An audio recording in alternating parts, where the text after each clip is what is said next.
MP की आबो हवा पर संकट। एमपी में ग्वालियर की हवा सबसे ज्यादा खराब। एमपी पोल्यूशन कंट्रोल बोर्ड ने 2023 और 24 की रिपोर्ट की जारी की है और PM10 लेवल यानी धूल के कणों पर जारी की रिपोर्ट। ग्वालियर में एनुअल ऑब्जर्वर 133.29 मॉडरेट कंडीशन में दर्ज की गई है। भोपाल में 110 मॉडरेट, इंदौर में 103 और अगर बात करें जबलपुर की 101 मॉडरेट कंडीशन में एनुअल एवरेज हुआ है दर्ज और प्रदेश के 54 जिलों में 13 जिले मॉडरेट कंडीशन में दर्ज है।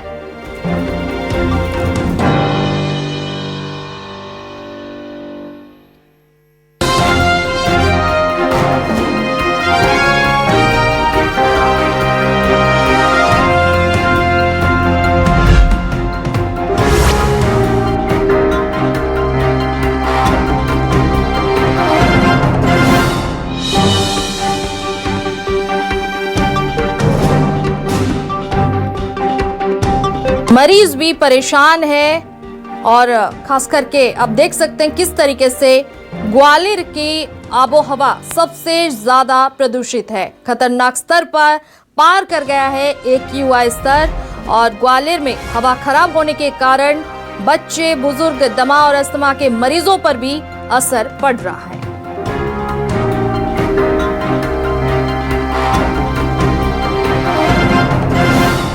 ग्वालियर के आबोहवा सबसे ज्यादा प्रदूषित है, खतरनाक स्तर पार कर रहा है AQI स्तर और ग्वालियर में हवा खराब होने के कारण बच्चे, बुजुर्ग, दमा और अस्थमा के मरीजों पर असर पड़ रहा है। अस्पताल में सर्दी, खांसी और एलर्जी के मरीज भी हैं और खास करके अब अगर हम बात करें पोल्यूशन को लेकर भी लोग परेशान हैं। शहर के लोग इस बात से भी नाराज है कि लापरवाह बना नगरीय निकाय, क्योंकि खास तौर पर आप देख सकते हैं ग्वालियर के किस तरीके से आबोहवा सबसे ज्यादा प्रदूषित है। खतरनाक स्तर पार कर गया है AQI और ग्वालियर में हवा खराब होने के कारण बच्चे, बुजुर्ग, दमा और अस्थमा के मरीजों पर भी असर पड़ रहा है।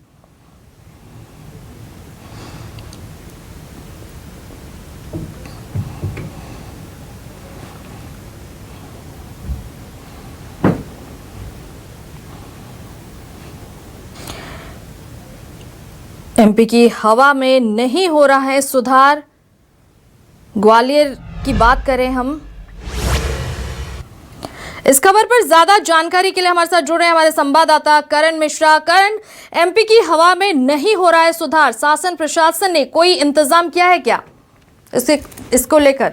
मध्य प्रदेश की आबो हवा के लिए ये अलार्मिंग अलर्ट है, क्योंकि मध्य प्रदेश के पॉल्यूशन कंट्रोल बोर्ड के जरिए जो आंकड़े जारी किए गए उनमें मध्य प्रदेश के 13 जिलों की हवा जो है वो गंभीर स्थिति में पाई गई है। खासकर मध्य प्रदेश का ग्वालियर शहर जो है वहां का एयर क्वालिटी इंडेक्स जो है उसके PM वो बेहद खराब स्थिति में पहुंचा है। 133 एनुअल एवरेज रिपोर्ट में दर्ज हुआ है। जो पॉल्यूशन कंट्रोल बोर्ड ने रिपोर्ट जारी करी है उसमें PM10 खराब स्थिति में है।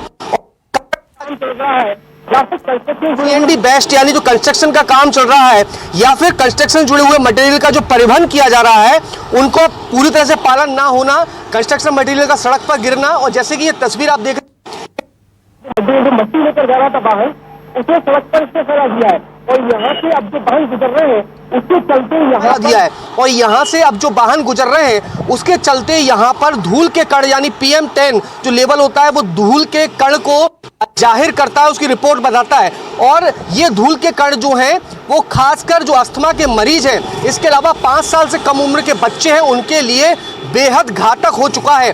बात यदि ग्वालियर के अलावा मध्य प्रदेश के चारों महानगर की जाए तो चारों महानगर का जो PM10 का लेवल जो निकल के आया है वो 100 के ऊपर है। 101 पर जबलपुर, 103 पर इंदौर, वहीं 110 पर मध्य प्रदेश की राजधानी भोपाल है।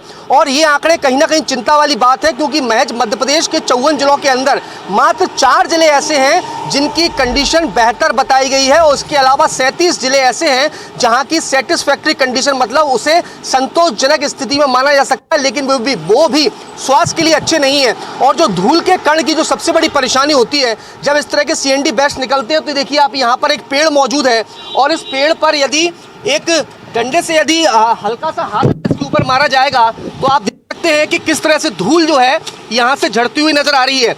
और ये धूल के कण जो होते हैं वो सीधे तौर पर जब पत्तों के ऊपर जमा हो रहे हैं तो यही स्थिति जो स्वास्थ्य विभाग है वो कह रहा है कि PM10 के जो कण होते हैं वो बड़े कण होते हैं और ये सीधे तौर पर शरीर यानी हमारे जो फेफड़े होते हैं उनको काफ़ी नुकसान पहुंचाते हैं। और साफ तौर पर जब हम देख रहे थे कि AQI का लेवल जो है ग्वालियर में 400 के पार ऊपर बना हुआ है, वहीं इस बीच Madhya Pradesh pollution control board ने जो PM10 लेवल यानी धूल के कण के आधार पर जो एनुअल एवरेज रिपोर्ट जाहिर करी है वो कहीं ना कहीं चिंता की बात है, क्योंकि AQI लेवल के साथ में अब PM10 लेवल के मामले में ग्वालियर जो है उसकी स्थिति बेहद खराब हो चुकी है। ऐसे में जिम्मेदारों की ओर से दावा किया जा रहा है कि उस शहर के अंदर कंस्ट्रक्शन का कार्य चल रहा है उसको लेकर देखिए कुछ शख्स निकल गए हमारे यहाँ पास से।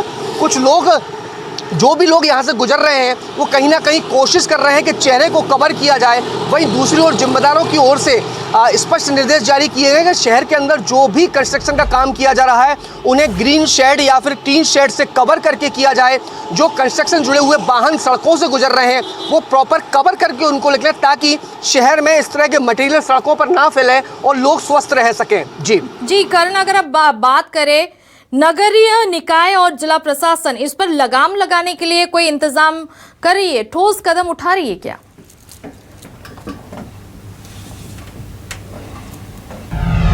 कि बिल्कुल हर साल की तरह ये तस्वीर खासकर सर्दियों के दौरान देखने मिलती है जब शहर का एयर क्वालिटी इंडेक्स और इस बीच PM10 लेवल जो वो पूरी तरह से बिगड़ जाता है। और अकेले ग्वालियर ही नहीं, मध्य प्रदेश के चारों महानगरों के साथ ही 13 जिले ऐसे हैं जो कि मॉडरेट कंडीशन में प्रदूषण नियंत्रण कंट्रोल बोर्ड के जरिए आए हैं। मॉडरेट कंडीशन बेहद खराब कंडीशन होती है और ऐसे में नगरीय निकायों की जो स्थानीय नगरीय निकाय होते हैं उनकी नियमों का पालन जो है रियल टू टेस्ट भी जाके देखा है कि शहर के अंदर जो प्राइवेट कंस्ट्रक्शन हो रहे हैं शहर के अंदर नगरीय निकाय से जुड़े हुए ये भी निकल कर आता है कि शहर के अंदर नगरीय निकाय ग्रीन शेड का उपयोग किया जाता है, ना तौर पर अवहेलना देखी जा रही है, ना ही ग्रीन शेड का उपयोग किया जाता है, ना शेड धूल जाए तो उसे कवर करना बेहद जरूरी है ताकि जो धूल के कण हैं वो ऊपर ना आ सके और आसपास के एरिया यानी वायु को प्रभावित ना करें। लेकिन जब जिम्मेदार ही लापरवाह होंगे तो जो आम व्यक्ति है उसके हौसले और ज्यादा बढ़ जाते हैं और जिसका सीधा खबर पर नजर बनाए रखिए। चले, बहुत बहुत शुक्रिया तमाम जानकारी के लिए।